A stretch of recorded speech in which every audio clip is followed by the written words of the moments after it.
সুধীমণ্ডলী, Khulna city corporation 4-5-6 সাধারণ জনগণদের নিয়ে বাংলাদেশ জাতীয়তাবাদী দলের সাবেক চেয়ারপারসন, বাংলাদেশের প্রথম নারী প্রধানমন্ত্রী, আপসীন নেত্রী, জনগণের নেত্রী, বাংলাদেশের মা ও মানুষের নেত্রী বেগম খালেদা জিয়ার রুহুর মাগফিরাত ও আলোচনা সভা অনুষ্ঠিত হয়। এই অনুষ্ঠানে বাংলাদেশ জাতীয়তাবাদী দল কেন্দ্র কমিটির ছাত্র বিষয় সম্পাদক, খুলনা 3 আসনে ধানের শীষের কাণ্ডারি জনাব আলহাজ রকিবুল ইসলাম বকুল ভাই প্রধান অতিথি হিসেবে উপস্থিত থাকেন। অনুষ্ঠানে বক্তব্য রাখেন বাংলাদেশ জাতীয়তাবাদী দল বিএনপি সাবেক দৌলতপুর থানার সফল সভাপতি, দৌলতপুর থানা ধানের শীষের নির্বাচন পরিচালনা পরিষদের আহ্বায়ক জনাব শেখ মুশাররফ হোসেন।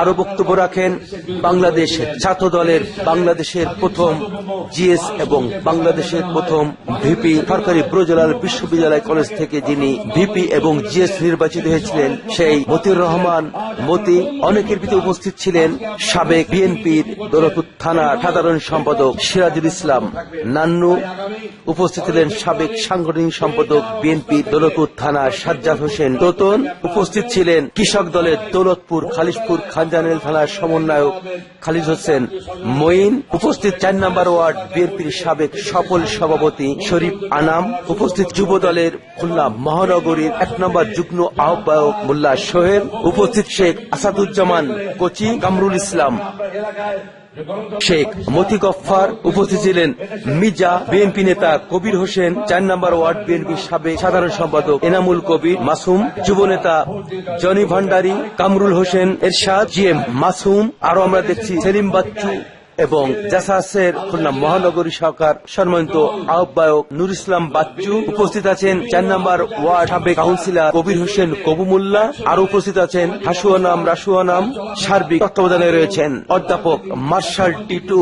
আমি দৌলতপুর খালিশপুর খানজান আলী থানা বিএনপি মিডিয়া সেলের প্রতিনিধি সাংবাদিক আমিন শাহ। ইন্টারমিডিয়েট পর্যন্ত শিক্ষা ব্যবস্থাকে অবৈতনিক করেছিলেন। তিনি নারীর মুক্তির জন্য বিভিন্ন কর্মসূচি গ্রহণ করেছিলেন। তিনি চেয়েছিলেন, কারণ তিনি জানতেন একটি দেশে অর্ধেক অংশ নারী, তাদেরকে পিছিয়ে রেখে, তাদেরকে অন্ধকারে রেখে দেশের মুক্তিও আসতে পারে না। আমাদের দেশনায়ক তারেক রহমান 64তম আসনে অধিষ্ঠিত হয়েছে এবং আমেরিকার প্রেসিডেন্ট ডোনাল্ড ট্রাম্প 76তম তার পজিশন হয়েছে। সুতরাং এমনি তার জনপ্রিয়তা আসে নাই। তার একাগ্রতা, দৃঢ়চেতা এবং তার ন্যায়গোচিত ভাব এবং তার কথা এবং কাজের সাথে মিল। সুতরাং এই বলে এবং আপনাদের সবাইকে আন্তরিক শুভেচ্ছা জানিয়ে এবং আজকে যারা আপনারা উপস্থিত আছেন আপনাদের সবাইকে ধন্যবাদ জানিয়ে আগামী 12 তারিখ ধানের শীষের জয় সুনিশ্চিত করবেন এবং এই বলে ভোট দিব কিসের? ধানের শীষে দিলে ভোট।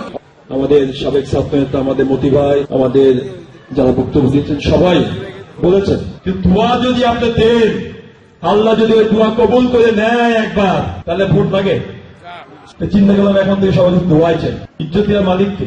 যতই আপনি আমাদের ভোট দেন, আল্লাহ যদি না চায় এমপি হওয়া যাবে?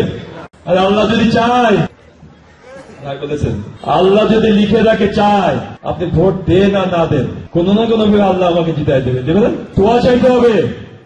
আমি দোয়াই যাবো শেষ পর্যন্ত ইনশাল্লাহ। আমার বিশ্বাস আল্লাহ যদি কবুল করে আমি বিজয় বেশে 12 তারিখে পরে আসবো। আর যদি কবুল না করে ইনশাল্লাহ তারপরেও আসবো।